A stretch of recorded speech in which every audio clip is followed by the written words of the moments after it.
Yes, people, welcome back to the channel. It's myself, Dan Potts, as always, and I am joined by a good friend of the channel, Dan Lawless, at a beautiful stadium here at the Emirates, which he is very jealous of, I can see by the look of it. Lawless, how are you, mate? I'm good, and I'm not jealous of this stadium. I detest this stadium. I've been here many times, and I don't know, I just don't like it. Well, it was all right last time you come here, wasn't it? Well, last time I come here, yeah, I mean, we smashed your youngsters. I don't know if you smashed us. We smashed your youngsters.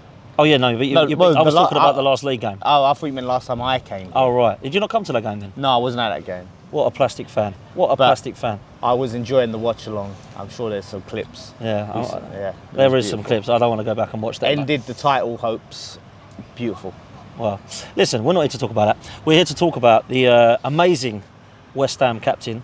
This time last year, we stole your captain.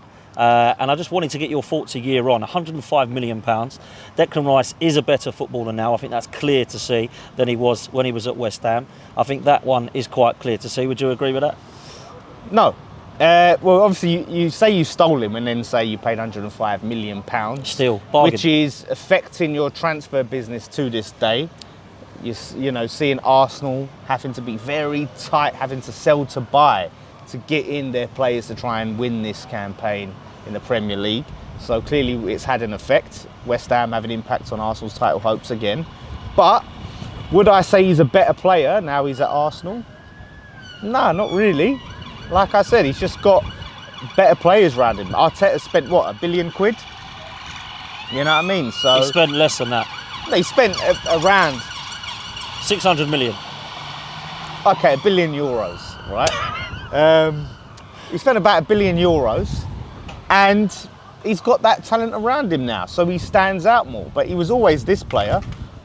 West Ham, bloody hell, it's windy. It is windy. What kind of stadium is this? No wind protection. Well, that's the weather, mate. That's not the stadium's fault. Yeah, like, so, you know, he's like I said, he shines more, he stands out more because he's got the talent around him to do so. West Ham took him from a centre-back that was discarded from Chelsea, this little kid, and we moulded him into the player that he is today, the £105 million player. Well, let me throw some stats at you. Declan Rice, who was allowed to express himself at Arsenal and was not allowed to because he was needed to do the dirty work at West Ham because they were so rubbish at the time. He's now allowed to be played in the 6 and the 8, 7 goals, 8 assists. The most goals he's got for West Ham is 4 in a season. So for me, the stats prove that he's been better and a better footballer at Arsenal than he was at West Ham. No, the stats are misleading because what that shows you is you're right. He's been allowed to express himself more because he doesn't. So he looks like a better player then? No, it's not that he's a better player. He could have done that at West Ham. If you took those players. Why didn't he then? Because he didn't have the players around. He was next to Souček. So it's a manager problem? He was working. Well, no, it was a personnel problem. We didn't have all the money to splash that Arsenal have splashed, right? We can't buy our way up the league to the level of Arsenal can and put the person around him. Like I said, he was beside the likes of Thomas Souček. So he can't just go forward freely. In fact, he did get forward more. His shooting was suspect at times, as you've seen. Sometimes it's brilliant, sometimes it's a disaster. But at the same time, he had to go forward more. Souček had to stay back, which isn't his strength. He was getting into the box late runs, and we suffered for it. So is Declan Rice going to be remembered as a West Ham legend or an Arsenal legend? The reason I ask that is because when you think of Frank Lampard, you think of a Chelsea legend. When you think of Joe Cole, you think of a Chelsea legend. When you think of Michael Carrick, you think of a Manchester United legend. Will Declan Rice go down as one of those and be a legend at Arsenal winning trophies with us? Or will he not be successful at Arsenal and be remembered as a West Ham legend? Well, that's the thing. All those players that you mentioned left West Ham younger than Rice left without winning any trophies, right? So Rice won his first ever trophy at West Ham, played a large portion of his career at West Ham, European football, all of that, captain. He has to go on and win major honours at Arsenal. Like, if he wants to That's fair, I agree with that. And this is the thing, right? If you want to say, say you win the Premier League, I don't know, that shouldn't be enough to be an Arsenal legend. Why not? Because at Arsenal, right, you've got standards, right? You've won trophies, you've done Invincibles, you won FA Cups, right? I feel like you've got to hold up for his name to be next to the likes of Thierry Henry, Vieira, Adams, Bergkamp. You have to do it multiple times. How can you just win one Premier League in 20 odd years and that's it, and you're next to those names? Well, Thierry Henry won 2 Premier Leagues, and he's a legend. Multiple FA Cups. Yeah, no, multiple FA Cups. Look, I don't disagree Champions with what League you're saying. Final. That to me is a different question. West Ham, Arsenal. West Ham, Arsenal. Declan Rice, if he wins a Premier League, he'll be remembered more as an Arsenal legend than a West Ham legend winning a Conference League. Yeah, perhaps. Like, I don't consider him a West Ham legend. Right. I've got standards, right, for my club. I don't see him as a West Ham. Some do. I think he was remembered as... West Ham think Mark Noble's a West Ham legend. Yeah, do you know what? Because we cherish something more than material gains. Do you know what I mean? The material. Okay, you have your little piece of metal, right? It's what's inside. You respect Mark Noble more than Declan Rice then now, because he left? Because he's yeah, he did. Rice left for Arsenal. Right. Someone that called for himself... success, to try and better his career. Yeah, and that's the most mad thing. Like, it's try and better his career. He could have gone to Man City for success. Well, he did. He decided to stay in London, and he preferred the project to Arsenal. I want to be close to my mummy. Oh, like, what's that about? Be a man. Yeah, don't be scared to move up north. The housing prices are cheaper up there. It's lovely, nice parks, good people. Nothing wrong with Manchester. You've been to Manchester. Yeah. Listen, let's move on from Declan Rice, man. Let's talk about West Ham, because you and I have had back and forth about this season, right? You think it's disrespectful that I put Newcastle and Villa ahead of West Ham. I understand that for the window, right? The transfer window West Ham have had, to be fair, I think is impressive. I've got massive question marks over Lopetegui. I've seen Lopetegui at Wolves, I've seen Lopetegui in Spain. It doesn't look unbelievable football. I'm not going to say it's dusty, like Deji says. I'm not going to say it's boring football, but it's definitely not the most exciting. Do you have faith that he can get the best out of this player? Because really, an attack-minded coach could actually have some fun with this West Ham side. I have faith. I look at the Villa game, 51% possession, dominated the XG. That's something. Is that enough then? It's not enough, but that's an indicator, and that's not even our strongest team. Like that, though, most of those players, once we're up to speed, will be nowhere near that starting 11, right? And we was able to do that. Okay, we didn't come out on top, but we was able to do that. If it was, under the previous regime, we'd have had like 20% possession in that game. So we're trying to have the ball more. We're trying to do more with the ball. We're trying to press. That's something. That shows me that we're trying to move in a more positive attacking way. We didn't press before.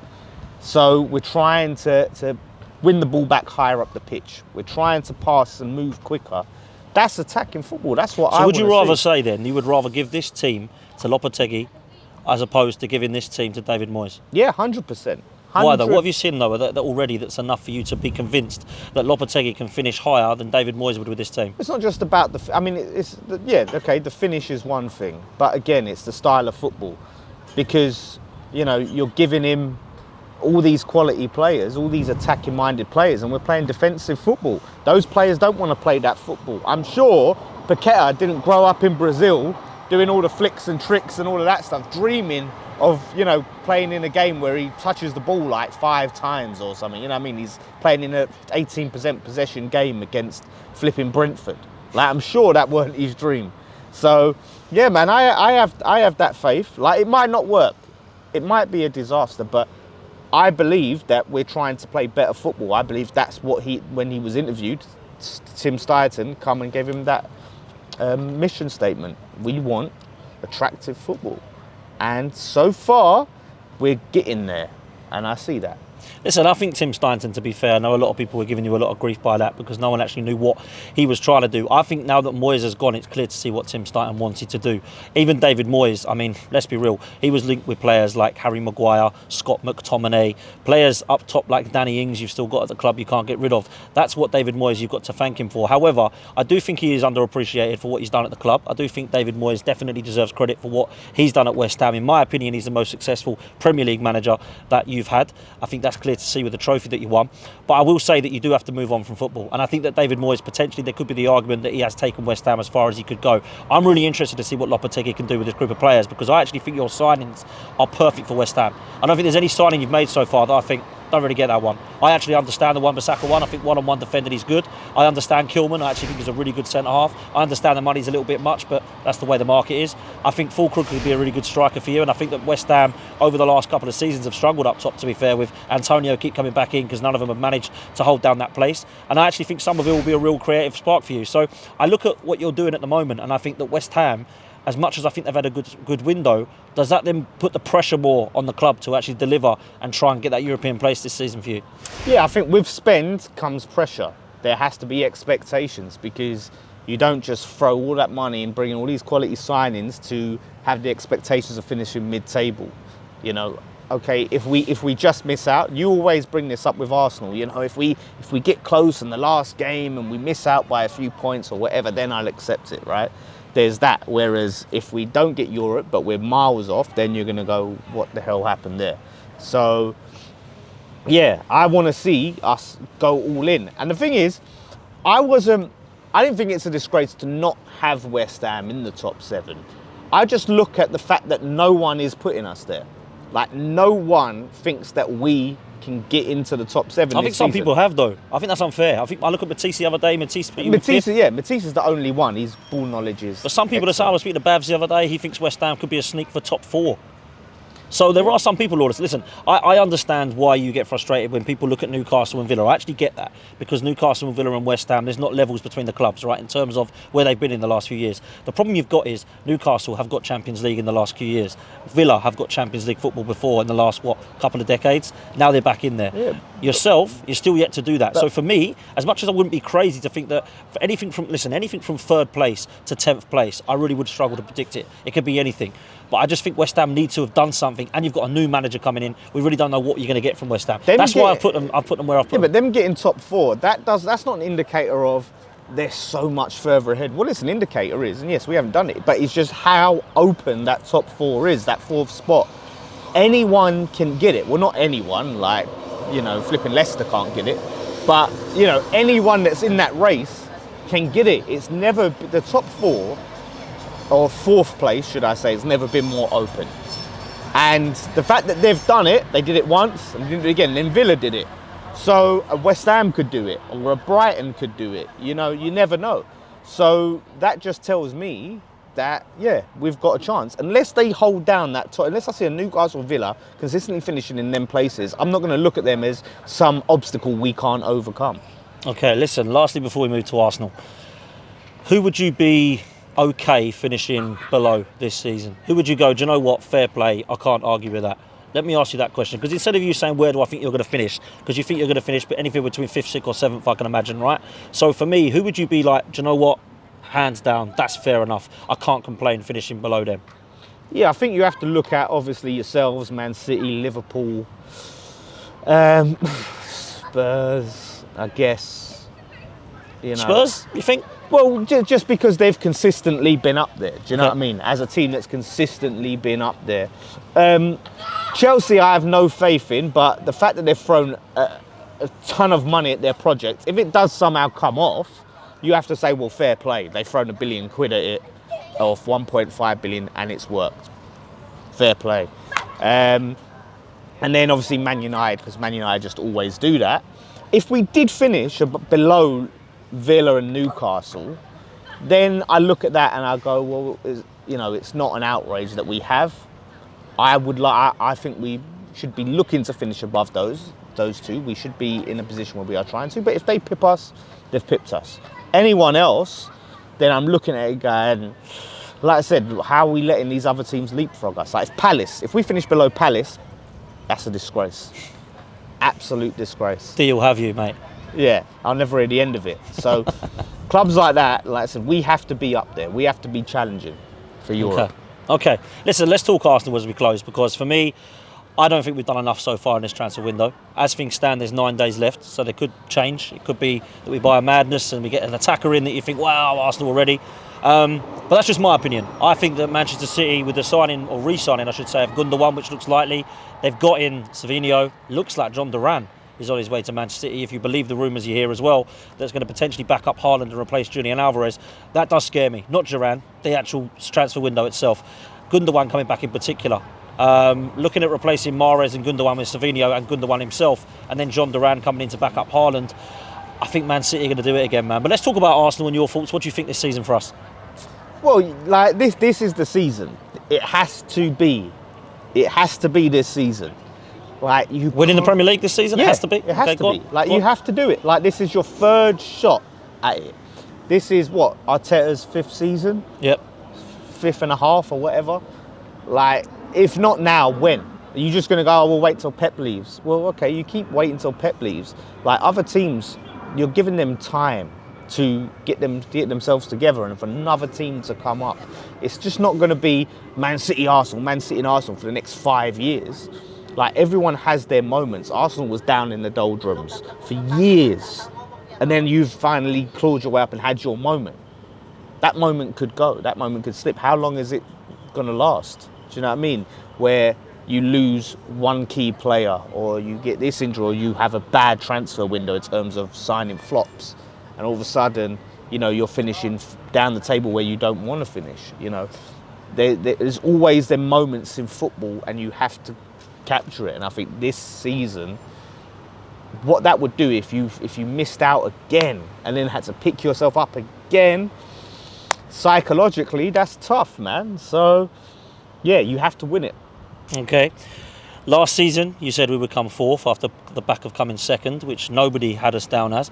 This season, after coming second again, are you saying that we're going to come second, or are you putting us lower than that, or do you think we can win the league? No, I think you'll come second. The reason I put you fourth last season was because it was your first season back in the Champions League. So I questioned how you would juggle that. You juggled it well. You did get a favourable draw until you got knocked out. So there, you know, that group. So you got to rest quite a few key players, which I think was massive. Except for Saka, he don't get rested. But apart from that, you got to rotate. But this season will be interesting. But I don't think it's going to affect you that much. Do you know what I mean? Like you'll probably have a decent draw. So yeah, I think you should finish second. Liverpool's a big question mark of what Slot can do, but they ain't done enough in the transfer window to convince me that they can finish above you. And no one else is looking like they're ready and have got themselves together. So yeah, you probably finish second. Okay, well listen, let's see where we're at. The sun's come out, I can hardly look at the camera. It's really, really bright, but that is us done. Please make sure you do us a favour, people. Make sure you hit the like button. Make sure you subscribe. Make sure you're subscribed to Football's 12th Man and Lawless Live as well. And we'll see you next time.